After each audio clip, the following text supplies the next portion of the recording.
All right, once again, good afternoon. Good afternoon, everyone, and welcome to the panel on the role of the school in protecting the vitality of the English-speaking community in Quebec.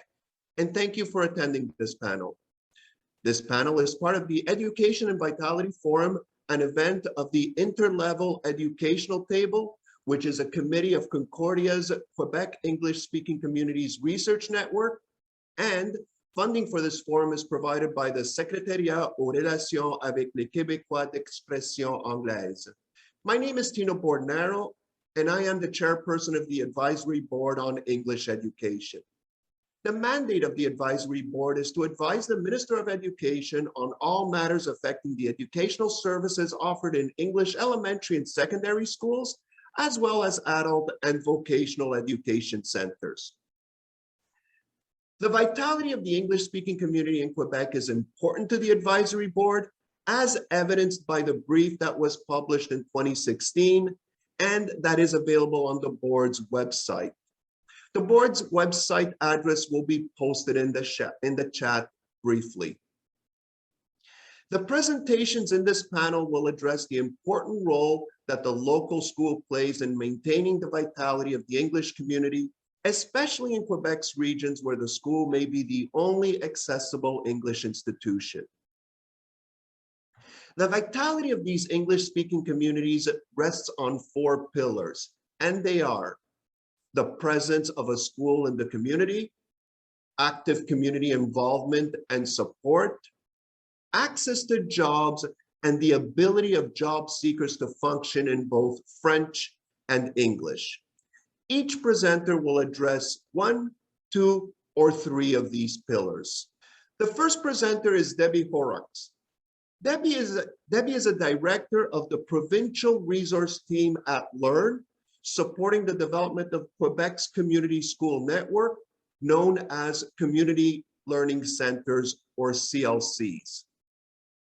For Debbie's thorough biography, please refer to the forum program. Debbie believes, rightfully, that when schools and community organizations work together to support learning, everyone benefits. CLCs are community schools that focus on developing partnerships and strategies that leverage community assets and integrate engaging learning opportunities for students and the English-speaking community. Debbie, the virtual floor is yours. Thanks, Tino. Hi, everyone. So I'm excited to be here today. As the description that Tino, you just heard from Tino, the vitality of the English-speaking communities in the regions really rests on those 4 pillars that he mentioned. I'm going to address, I think CLC schools actually contribute to all 4 of these pillars, but today I'm going to just focus on the first 2. Community vitality is the ability of a community to sustain itself into the future, with opportunities for its residents to pursue their own life goals and experience positive life outcomes. For the English-speaking community of Quebec, that means they have access to things like early childhood programming in English, an English elementary and or secondary school in the community where both young and old can go to access educational and recreational services and activities, health and social services, arts and culture events, resources and services, all available in English, and regular ongoing and communication and collaboration with the majority community. So when there is no school in a community, or when a community school when a school closes, it becomes much more difficult to attract families with young school-aged children to that community. And that has an impact on local businesses and their ability to attract employees with families. So what it comes down to is that the loss of a community school often symbolizes a community in trouble, which over time will have a direct impact on the vitality and long-term viability of that community. For the English-speaking community in Quebec, it's really critical that our schools remain open and viable. English schools are already few and far between, especially in the regions. And we have some students traveling to English schools that sit on a school bus for more than 2 hours in each direction. In 2004, the Ministry of Education started to look at the development of community schools in Quebec. And they produced a report which concluded that community schools must be part of the overall strategy to foster the success of the young people who will build tomorrow's communities in Quebec. And that community schools constituted an investment in a better future for the entire community. This led to the launch of the Community Learning Center Initiative in 2006 in 15 English schools around the province. At the time, the premise behind the introduction of CLCs was that the English-speaking community didn't have equitable access to community-based resources in their mother tongue. And community schools were intended, or CLCs were intended to be one of the ways to level that playing field. CLCs were then and continue to have a dual mandate support of supporting student success and contributing to increasing community vitality. Today, the CLC network has grown to encompass 94 schools and adult and vocational centers across the province that are active hubs, drawing students from many different cultural and linguistic backgrounds, including the Indigenous and Francophone communities. Research out of the States shows that when a school has strong links with its community, it helps raise the educational standards and close the achievement gap, especially for children in schools serving disadvantaged and vulnerable communities. I have a tough time with that word. This diagram is from the MEQ's reference manual for the intervention in disadvantaged areas. And I really think it represents a community school approach quite well. Everyone has a role to play, from schools and school boards to families to community, and everybody's working together for the benefit of the child, who is always at the center of everything that we do. The students' education is being supported by an ecosystem of learning opportunities from both inside and outside the school. And with funding from the Ministry of Education, community schools can hire a community development agent whose job it is to seek out partners in the community who can address school and community needs in support of common outcomes. And that's a really important point I want to emphasize. Community schools work with partners that share common goals. A CLC is a community school that combines academics with extended learning opportunities for students, for families, and for the community at large. For students, the community school approach is a strategy that enriches learning, because when students engage with resources in the broader community, they have access to innovative and exciting learning opportunities that meet their needs and their interests. Because the learning that happens outside of school can be as or more important to life's success than what happens inside the school, and all of this contributes to student perseverance. For the community, a community school is a hub where people can access services and resources in English. Those services are unique to each school and each community and will likely change over time as the needs of students and families change. In a report produced by Dr. Patricia Lamar of the Université de Montréal in 2017, she says that the CLC approach is seen as contributing to breaking down the traditional silos and bringing synergy to organizations, schools, and governments. The CLC approach has put Quebec's English-speaking schools at the forefront of innovative models for schooling in minority language settings, showing that schools can play a key role within collective impact efforts and help schools become key players in cross-sector coordination. To guide the development of the CLC network, a provincial resource team, PRT, was put in place. Now part of LEARN, the PRT is responsible for the training, PD, and professional development of the community school teams. We conduct research, contributes to the development of provincial expertise on community schools, and we generate resources, tools, programming, and funding opportunities for schools that belong to the network. So how do they do it? It's all about creating purposeful school community partnerships that help educators leverage community resources and integrate authentic and engaging learning opportunities for their students.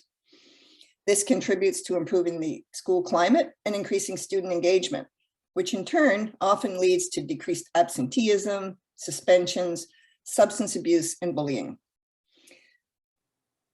In turn, the schools and centers become access points for community organizations and service providers to offer programming and resources to students, to their families, and to the rest of the English-speaking community at large.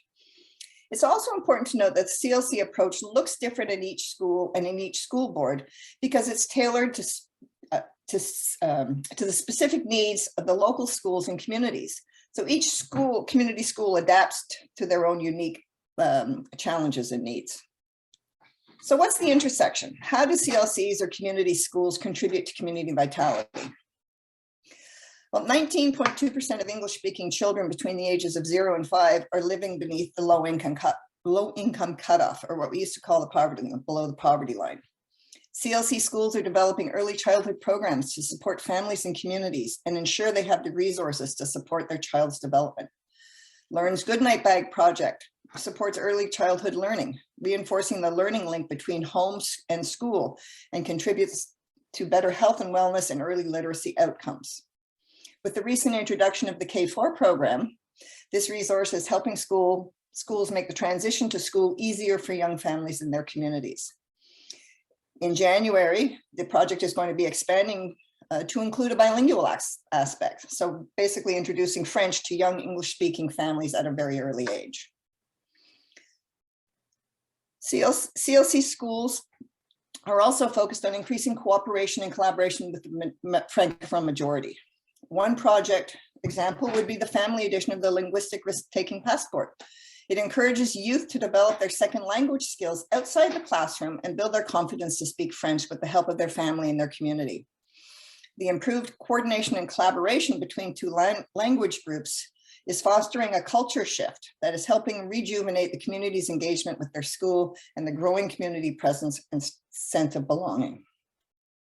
Access to lifelong learning opportunities is another indicator of community vitality.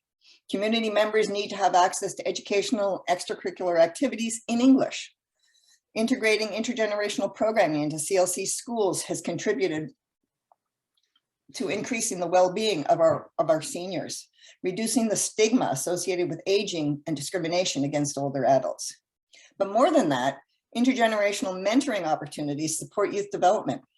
From reading buddies programs to digital literacy lessons, students are helping keep seniors active and engaged. We all know that during COVID, our seniors were particularly hard hit. This is where our the Letters with Love project came from. It's an adaptation of the Semer le Bonheur project from the French education sector, and is a way to connect young people with isolated seniors during the early days of COVID. But students in CLC schools continue to write letters and create artwork for seniors, so they've made those connections. Our CDAs, community development agents, also sit on local development tables, les tables de concertation. These tables promote cooperation among regional stakeholders and contribute to the development of resources that reflect the concerns of the community. And if you aren't at the table, you don't get access to the funding and the programs. Community schools really serve as an entry point to local communities, which enable community organizations working in other sectors like health, economic development, employability, to deliver services and programs to hard to reach communities. We've been working with two such sectors, health and arts and culture, for more than a decade now. We've partnered with Community Health and Social Services Network, CHSSM, to help schools improve the overall wellness of the English-speaking community, and with ELAN, who's helping us enhance community access in English to arts and culture programming. So in conclusion, the CLC initiative has undergone a transformation over the past 15 years and is now seen as a valuable community connector. CLC schools and school boards have taken on a new and critical role in contributing to community vitality, going far beyond the traditional role of a school in the community. The community school approach is an educational approach to student engagement and success, and our community development agents are community leaders and catalysts for change in their communities. The community school approach is working together for sustainable and impactful change in our communities. Thank you. Thank you, Debbie. The next speaker is John Buck. Since 2006, John has been President and Chief Executive Officer of the Community Economic Development and Employability Corporation, or CEDEC. There is a thorough biography of John as well in the Forum program. John's presentation will address the importance of having access to jobs in the community and the ability of job seekers to function in both French and English. John, you're on. Thank you, Tino. It's a pleasure to be here with you this afternoon, and I'm just going to put a presentation up on the screen as well. Nice to see so many familiar faces here as well. Thank you for joining our panel. I'm going to be spending a bit of time this afternoon speaking about an economic and labor market development perspective on education and community vitality. Now, first, maybe a bit of a disclaimer. I'm not an educator. As economic and labor market development experts, my organization, I are not professional educators. We do understand, however, and I'm glad that we just heard Debbie mention this, that in today's knowledge-based intangible economy, lifelong learning and the ongoing acquisition of new knowledge and skills is the key to individual well-being and community vitality. Given this, I'd like to share some thoughts about, one, the challenges we're facing, two, a collaborative economic development as the engine communities can leverage to nurture individual well-being and collective vitality, and third, how Quebec's English language education system can contribute to economic development and, by extension, the future well-being of individuals and the vitality of their communities. A bit of a picture of challenges that we're facing. We are living through unprecedented, disruptive, and unpredictable economic times. And I think this slide will help me to share that. Understanding Canada's key economic drivers and sectors can help pinpoint the trends that will impact individual and community vitality, well-being, and prosperity. First, we can see through this slide, labor is becoming more automated, destroying some jobs and creating others. This is a clear challenge for us. Second, income inequality is growing. While the good news is that income groups are better off now than in the past generally, we do see the bad news being that there's a higher disparity between the higher income groups and lower income groups. Third, migration in Canada continues to disproportionately impact rural communities as youth are leaving. Fourth, taking advantage of digital Canada with access to reliable connectivity to high-speed internet is a must for all. We have to acknowledge this.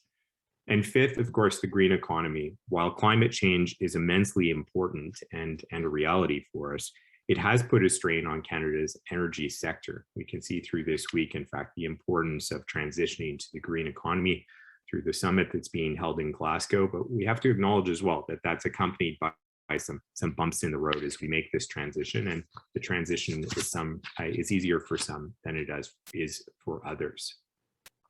Now, the collaborative economic development helps meet the challenges of individual well-being and community vitality. So this is an important concept that I want to share with you. There's widespread recognition today that individual well-being and community vitality are, to a great extent, a function of economic development and growth that is opportunity-driven. It's focused on developing better economies for better lives, is inclusive, of course, where no one is left behind, leverages community strengths, assets, and advantages, and is centered on outcomes, and fosters environmental and social responsibility. There is no environmental or social harm.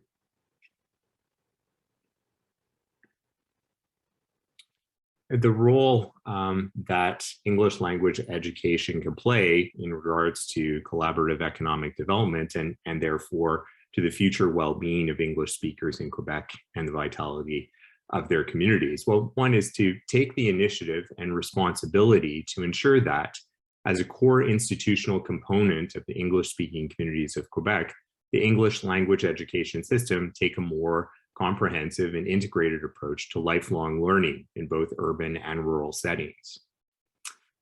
English speakers from across Quebec in urban and rural settings have timely access to the knowledge, professional development, and ongoing training they need to succeed in a dynamic, rapidly changing, often disruptive 21st century economy. And in this regard, ensure that continuing vocational and adult education for 25 to 75-year-old English speakers in urban and rural settings in Quebec respond to the needs of current and future Quebec labor markets across the province. Move outside of labor markets to improve the employability of English speakers with low qualifications.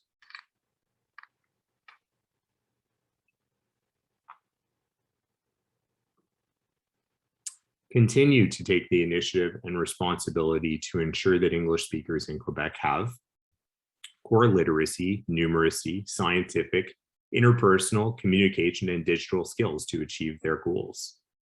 French language skills to live, work, and thrive in Quebec. English language skills to bring their unique linguistic contribution to the development of Quebec's businesses and social enterprises, many of which must conduct their business activities in English in Canada, North America, and beyond to be successful. Ensure that from pre-K to post-college university, there is an emphasis on developing critical and creative thinking skills and habits so that individuals can continuously innovate and adapt successfully to new ideas and changing situations throughout their lives. And focus on collaboration and mutual support as the key soft skills individuals and communities will need to be creative and work effectively across linguistic, disciplinary, and sector spaces. Finally, as economic and labor market development experts, we see intimate links, evidently, between education, collaborative economic development, individual well-being, and community vitality. The English language education system, as I hope I have demonstrated, is core to successful collaborative economic development in the English-speaking communities of Quebec, which is the engine for achieving both individual well-being and community vitality in a challenging, somewhat disruptive, and rapidly evolving economy. Thank you. Thank you, John. And the third panelist is Sandy Estelle. Sandy is the coordinator of Complementary Services at the Eastern Shores School Board, or ESSB. Once again, please refer to the forum program for Sandy's thorough biography. Sandy will focus on the challenges the ESSB faces in delivering an array of educational and complementary services in such a vast territory to its diverse minority language community. Go ahead, Sandy. Thank you, Tino, and thank you, everyone. Good afternoon, and first off, I'd like to say thank you for inviting me to speak on behalf of the Gaspésian and regional challenges and efforts to maintain vitality among the English-speaking population. I work, as Tino mentioned, as the coordinator of Complementary Services for the Eastern Shores School Board. We have a territory that spans from the mining town of Fairmont to the Magdalen Islands, the North Shore encompassing Baie-Comeau to Sept-Îles, the Bas-Saint-Laurent, and the Baie des Chaleurs Peninsula. This equals a perimeter of 2,134 kilometers. We have 1,077 students enrolled in the 21-22 school year. And to put all of those details into perspective, that equals 16 schools across the size slightly larger than Alberta. That's correct. While we face challenges in increasing our enrollment numbers, in recruiting specialists and teachers, and in servicing our youth adequately, we're also fortunate to work with our CLCs and our community partner organizations who are strongly advocating in the same directions. Today, I'll take a deeper dive into our reality, but not without saying that our saving grace has been to look at each challenge with a solution-focused lens. In other words, the obstacles we know will always be present, but starting with the question, what does the ideal outcome look like, tends to ground our process and provide us with the direction that we need to find solutions. There is indeed a challenge with delivering educational and complementary services, given that we cross over 10 MRCs and therefore 10 Santé Education committees, formerly known as the MES-MELS committees. And like Debbie said during her presentation, if you weren't at the table, so maintaining our seat and our voice on these committees is imperative, given that the neighboring French service centers represent 2 to 3 times our population. Advocating for equal services through the CIS is an ongoing dialogue that has resulted in some improvement over the past 5 years, and this is largely due to significant subcommittee work where we tend to branch off and write our own grants and bring in community partners and work to establish sustainable services in the target areas. It's an added layer of effort and hours of work just to attain a service that our French counterparts often already have. In many of these subcommittees, we've opened doors to increase the presence of the CIS, Centre Intégré des Services Sociaux et de Santé specialists, raising awareness with our unique needs and realities, And in many cases, we felt some movement with advocacy on their part. But for every small success, we must work to maintain it, as our voice and our efforts are quickly lost without ongoing advocacy. So what does the ideal outcome look like? Well, it looks like access to bilingual social workers in our schools, bilingual school nurses, occupational therapists, and so on. It looks like more collaboration with our vital community partners, and to make sure that access to these services is equally as preventative measure, for our English speakers as it is for our Francophone neighbors. Within our educational mandate, we have 12 essential services to provide within the Complementary Service Department. Of these 12, 5 include recruiting professionals who belong to an order. A guidance counselor, a psychologist, psychoeducator, a speech and language pathologist, and to use the French term, orthopédagogie, or an orthopédagogue. On an annual basis at ESSB, we create and publish postings to recruit these specialists to our team with very little success. The shortage with these professionals mentioned above it draws us to finding alternative solutions. So we have found an academic and vocational information counselor in lieu of a guidance counselor who has followed through on extensive training, academic upgrading to provide the services to our 16 schools. And the same goes for the lack of applicants for a psychoeducator. We have recruited a special education consultant in behavior in lieu of finding a psychoeducator. Both of these people have large mandates to fill, given that this is the first year that these 2 wonderful additions are part of the Complementary Services team. And as for psychology and speech and language pathology, there's a dire shortage in these fields. ESSB hasn't been able to employ a board-based psychologist or a speech and language pathologist in several years.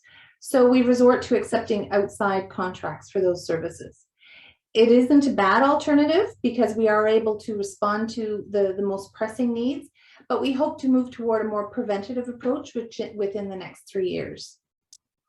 The remedial services typically provided by an orthopédagogue brings me to my next point, which requires provincial change.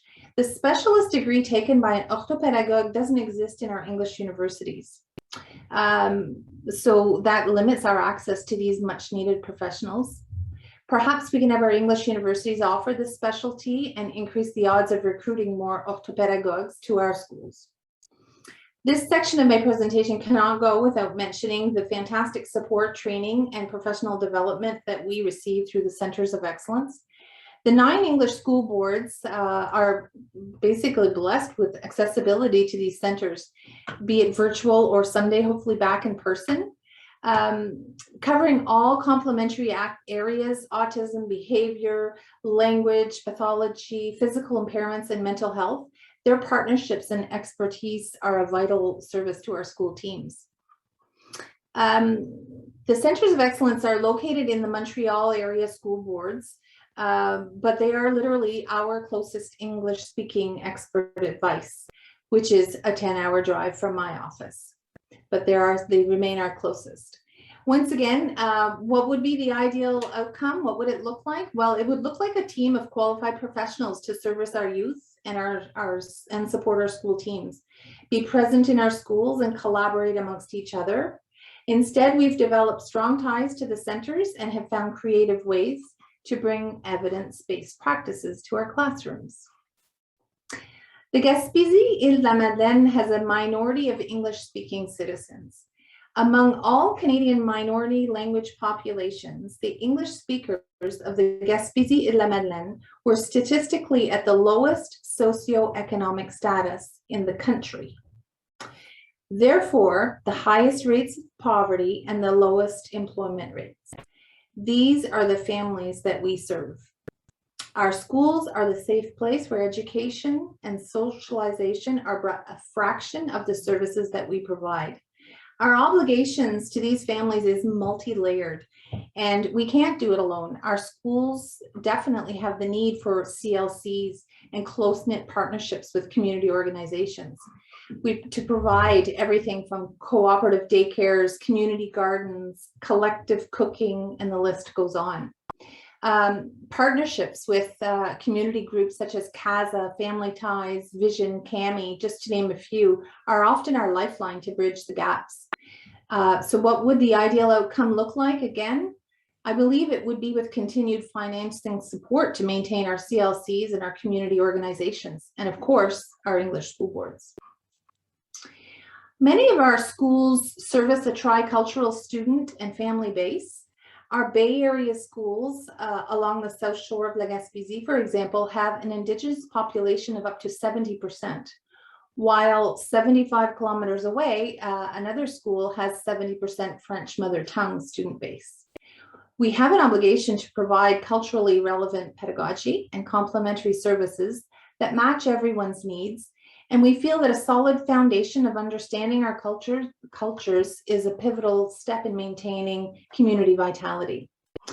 We therefore take an active role in participating in safe space committees where dialogue is opened and healing can happen, and we can work alongside the representatives from each culture and our community partners.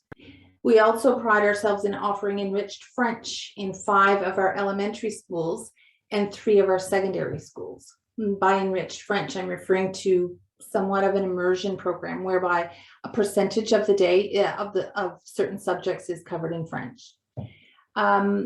Efforts to recruit eligible students, eligible meaning that they have access to English education, and accommodate their needs is an ongoing effort, our ongoing efforts in our schools. In many instances within our school board, funding is not the barrier. We receive equal shares of the pie from the ministry based on our numbers. With special measures, as they're called, the challenge is to recruit and retain the qualified professionals. The budget parameters are not aligned with our reality, and sometimes they go unfilled. This is a disservice to our schools, but remains an ongoing challenge in our regions. As I mentioned in the beginning, our territory is vast. And while we are stretched thin, we also pride ourselves in being creative and thinking outside the box for essential services. Be it on the North Shore, the Bas-Saint-Laurent, the Gaspésie, or the Magdalen Islands, we wear many hats in our roles and are forced out of silos and into a collaborative team approach to overcome our obstacles. As a Gaspésian, I can speak to the beauty of our region, the calmer pace of life, and the potential that we see in our region. With over 100 listings for homes under 250,000, we hope to see new families take on the Gaspésian way of life and join our little communities along the bay. Thank you very much. Thank you, Sandy. And I would also like to thank the panelists for their excellent presentations. We now invite questions from the participants. I can take that. Yeah, I can take that question. Tino. It's from Deb. I suspect Deb Fulton. It's from Deb to Deb, and you can see the question. So go ahead. Yeah. Hi, Deb. Yeah, your guess is probably as good as mine. We would absolutely hope that the CLC network will continue to expand and thrive. We've been at it now for 16 years, starting with 15 schools up to 94. But like a lot of government funded programs, we just never know from one year to the next, right? Whether funding will continue. Many of our boards have appropriated their CLCs and are contributing extra funding to support their development and their growth. But, you know, ideally the money gets set from the government to, and they'll make it a priority, or, you know, either through our DG table, through the DRSCA. But yeah, I think that the impact that CLCs have had across the province has been quite significant. So one would hope that they would continue to expand, and they are thriving in many regions, Deb. Sorry about that, forgot to unmute myself. Once again, thank you, and thank you both. There's a question from Ruby Pratka, and it's addressed to all 3 panelists. No, sorry, it's addressed to Sandy, my mistake. So from Rudy Pratka to Sandy. Sandy, I don't know if you can read it. If not, I can read it to you. No, I'm able to see it. I don't have a list of everything that's done. However, I do know that our HR team go to universities for one, and they participate at job fairs to recruit. They went to a very large job fair, I believe, just pre-pandemic, if maybe 2 months before, which was held in Toronto, and they did receive a lot of resumes and interested candidates. And it kind of ties in with the other question, I think, that's directed at me, the numerization, which I think you mean like digitalizing and using like vivreengaspésie.com is one of the sources that gets the jobs published out there. Indeed, definitely. So I think there's many sources online that have allowed ESSB to be out there and have equal representation. Thank you, Sandy. And I believe you've answered both questions that were addressed to you. All right, to John, and I trust you can see it. And thank you, Tino. And just for those that are watching, just as I read it, I'll read it out loud. In what ways are businesses collaborating with schools and or school boards to help shape the long-term strategy of economic development, especially in the regions? It's such a good question. And I think it speaks to the importance of what we talked about, that very, very deliberate kind of effort to connect education and in particular, local economic players so that we can see certainly influence, so that we can present in many cases, our young people in many cases, if we're talking about school-aged individuals or beyond that, if we're talking about individuals involved in lifelong learning with very relevant and appropriate skills to participate in the work that's available in their community. There are across the province, I have to say, different levels of effort that are taking place. We've really tried to promote, and the heart of the work that we do is around collaborative economic development. And that really sees us pulling together the private sector, the public sector, and civil society so that we can generate economic activity. And I'll say there are varying degrees of participation on the part of different sectors in that across the province. I think given the enormous challenges that are before us, and the labor shortage just being a great example of that, as we talk, Sandy's got such great evidence of that, certainly, particularly in some sectors.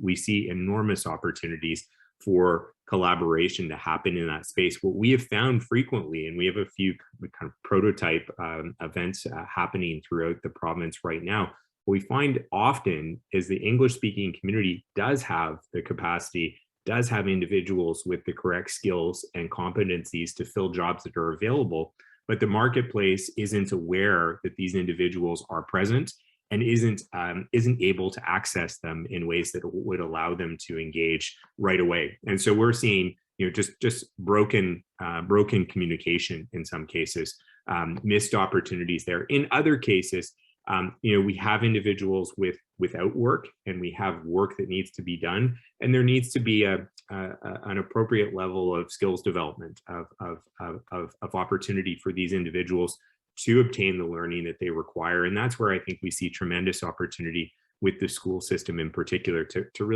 really support those individuals that may just need a refinement of skills, may need some technical support or whatever it is. So again, a great question. I think we need to see more of it. We don't see sufficient amount of it, and hopefully through that activity, we'll see more and more individuals that are actually employed, and perhaps a tightening of that gap that seems to exist right now between the demand in the marketplace and the availability of workers that are out here in our communities. Thank you, Catherine Dimas and John. And the next question is addressed to all or anyone. I'll read it quickly for everybody's benefit. Are the unique needs of the Anglo educational community supported fully by various levels of government? If not, what is needed and what may we contribute? I don't know who wants to go first. I guess I'll start, Tino. Okay.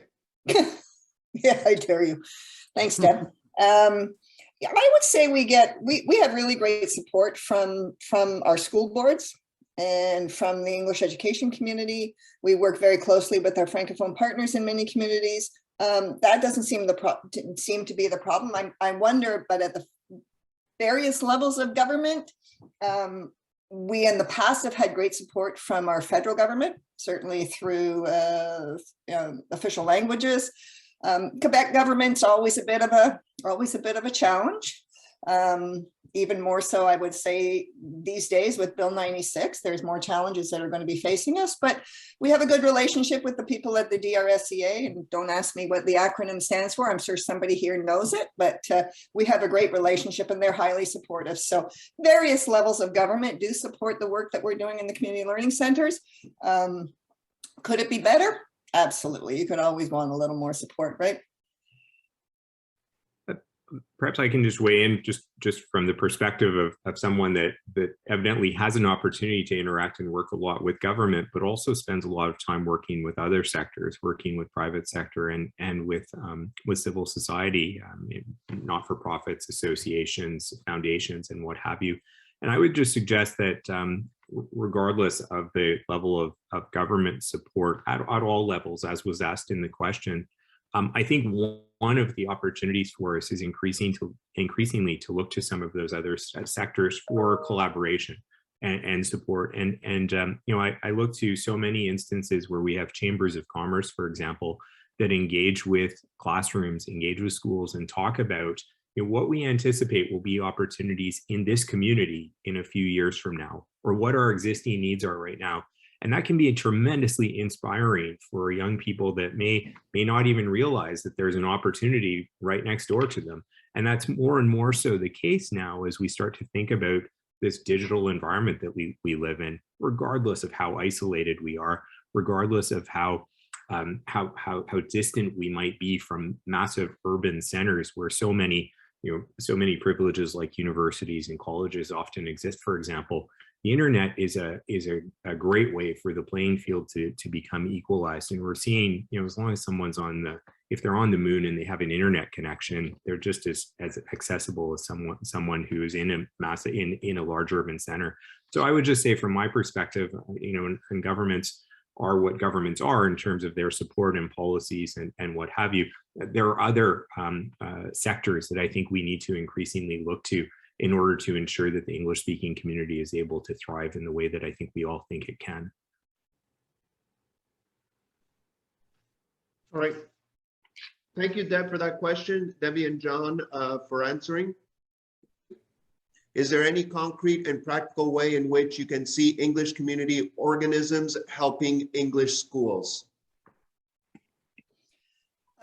From a community learning center perspective, they already work with a variety of community organizations, and I'm pretty sure that up in the Quebec City area that the Quebec High CLC would be working hopefully with the Morin Center, or I know they work with a variety of different organizations, but are there any concrete and practical ways? Well, sometimes one of the biggest challenges that certainly CLCs face is the part-time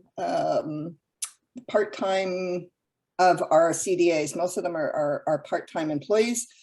And then when they apply for grants, which they do a lot of grant writing, a lot of the grants that you can write don't offer funding to support HR. So you can't actually hire other people or to hire people to do the work. So that's probably, I don't know if there's a way to collaborate with community organizations and share that. We do that anyways. We create, a lot of CLCs create MOUs or partnership agreements to work with the community organization to manage the resources. Often it's a financial resource that the schools don't have the capacity or the ability to manage. So I would just say, yeah, get in touch with your local community development agent and see how can, just offer to help, sit down, have that conversation. It really does start with a conversation to see, because the needs are different in each community. So I think it's important to start with that conversation. Thank you, Debbie. Sandy? Just to reiterate a lot of what you said, Debbie, they are already vital partners with the Eastern Shore School Board. I'm just thinking on different levels, education for grant writing, to have their partnerships. It's paramount. Like we don't write any of our grants without having our community partners involved in our CLCs. but they also advocate for our services within the health and social networking. So like we have a subcommittee here. I don't know its actual title. We call it the Anglophone Collaboration Network, where we work with our community partners, CAMI, CASA, et cetera, and the representative from the CIS to make sure that services are available in English. So papers are translated, accessibility is there. We have the patient, gosh, I forget the patient accompagnateur, which is not the proper word for it in Quebec City, so that when our English speaking people leave our region to have to go for medical services in Quebec, they are accompanied by a navigator. Thank you. The patient navigator is there to accompany them, because they are in a city, they're in a city that's unknown to them, where they need access to someone who speaks English and can guide them. So those partnerships are, because it's brought to the table and we name the gaps and we work together to bridge them. All right, thank you, Sandy. It is 2:40, so we should come to a close. There is one more question pending. Let's make this the very last question. It's not addressed to anybody in particular, so any one of the panelists are invited to answer it. The question is, school community relationships are of great importance in the English-speaking system. How do you see English-speaking, how do you see English-speaking school future? I'm happy to weigh in on it, perhaps, and just suggest that, you know, I think we all aspire to have a thriving English-speaking community in Quebec, and I think one of the keys to a vital and vibrant community is one that is economically viable, and there are clearly links between education and that kind of capacity of the community to contribute in the economy. And I think if we see that we aspire to a community that is thriving and actively engaged in Quebec, then I think the success of schools is essential, and we need to do everything we can do in order to ensure that schools play the role that, you know, I would challenge that they need to play in order to permit our English-speaking community to be successful and to thrive. So the state of it, I think it's a work in progress always, but I think we need to support the schools, and I think we need to advocate for schools to do all they can to make the kind of contribution to the English-speaking community, so the English-speaking community can thrive in the way that we hope it will. Yeah, and I guess I would just add that I think it's really important to continue building those relationships with our Francophone counterparts. Will there always be an English school system? Who knows, right? We don't know what the future holds, but I think there's a need for one for sure. But the relationships that schools build are so important. They support challenge, you know, they can support challenges that exist within the system. So you need to continue to build those relationships, and relationships are, they need to be nurtured. So just because you had a partnership with a group doesn't mean that it's going to continue. They take work, and they always need to be massaged and worked on. But will the English school system exist in the future? Hey, I don't have a crystal ball, but one would hope. There's a lot of great stuff happening in our English schools. We're very innovative in practices and strategies that we put in place to support our community. So I'm optimistic that will be maintained. All right, thank you, Debbie. Our time has passed quickly. Once again, thank you for participating in this panel presentation. There is no denying that the school plays an important and instrumental role in protecting the vitality of the English-speaking communities in Quebec. The presenters have reinforced this matter and advanced our understanding of this issue.